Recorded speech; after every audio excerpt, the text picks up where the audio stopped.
Trekking ಎಲ್ಲ ಮುಗೀತು. ಇವಾಗ ಊಟ ಕೂಡ ಆಯಿತು. ಸೂಪ್ ನೂಡಲ್ಸ್ ತೊಗೊಂಡಿದ್ದೆ. ಸೊ ಊಟ ಆದಮೇಲೆ ಇವಾಗ ಸ್ವಲ್ಪ ರಿಲ್ಯಾಕ್ಸ್ ಆಗಬೇಕು ಅನಿಸ್ತಾ ಇದೆ. ಇವಾಗ ವಾಪಸ್ಸು ಸಪಾ ವ್ಯಾಲಿಗೆ ಹೋಗ್ತಾ ಇದ್ದೀನಿ. ತಗ್ಯಾಂಗ್ ವಿಲೇಜ್ ಎಲ್ಲ ಮುಗೀತು. ಸೊ ನೀವು ನೋಡೋದ್ರ ದಾರಿಯಲ್ಲಿ ಅದೇ ಹಳ್ಳಿ. ಇವಾಗ ದೊಡ್ಡ ವ್ಯಾನ್ ಇದೆ. ಇದು ವ್ಯಾನಲ್ಲಿ ಇವಾಗ ನಾನು ವಾಪಸ್ಸು ಸಪಾ ಹೋಟ್ಲ್ ಇತ್ತಲ್ಲ ಆ ಹೋಟ್ಲಿಗೆ ವಾಪಸ್ ಹೋಗ್ತಾ ಇದ್ದೀನಿ.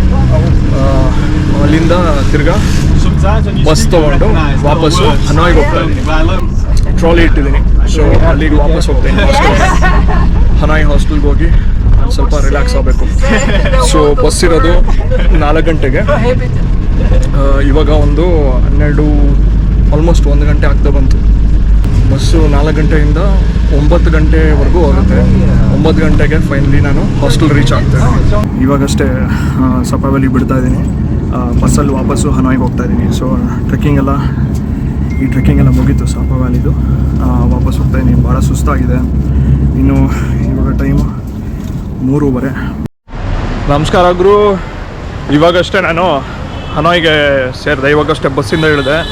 ಇಲ್ಲಿ ಇವಾಗ ತುಂಬ ಮಳೆ ಬರ್ದಂಗಿದೆ. ಇಲ್ಲಿ ನೋಡಿ ಫುಲ್ಲು ಮಳೆ ಬರ್ತಾಯಿದೆ. ನೆಲ ಎಲ್ಲ ಒದ್ದೆ.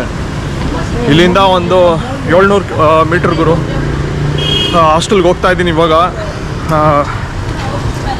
ಸಾಪಾಯಿಂದ ಬಂದೆ ಅಲ್ವಾ, ಸ್ವಲ್ಪ ಸುಸ್ತಾಗಿದೆ. ಟ್ರೆಕ್ಕಿಂಗ್ ಎಲ್ಲ ಮಾಡಿ ಕೈಕಾಲೆಲ್ಲ ನೋವ್ತಾ ಇದೆ. ಇವಾಗೇನಿಲ್ಲ, ಊಟ ಮಾಡಿ ಆಮೇಲೆ ಸೀದಾ ಹೋಗಿ ಮಲ್ಕೊಳ್ಳೋದೆ. ಸುಸ್ತಾಗ್ಬಿಟ್ಟಿದೆ. ಇವತ್ತಿಗೆ ಏನೂ ಇಲ್ಲ, ಮುಗೀತು. ಸರಿ ಗುರು, ಬೆಳಗ್ಗೆ ನಿಮ್ಮನ್ನ ನೋಡ್ತೀನಿ. ಬೆಳಗ್ಗೆ ಇನ್ನೊಂದು ಅಮೇಝಿಂಗ್ ಟೂರ್ಗೆ ಹೋಗ್ತಾ ಇದ್ದೀನಿ.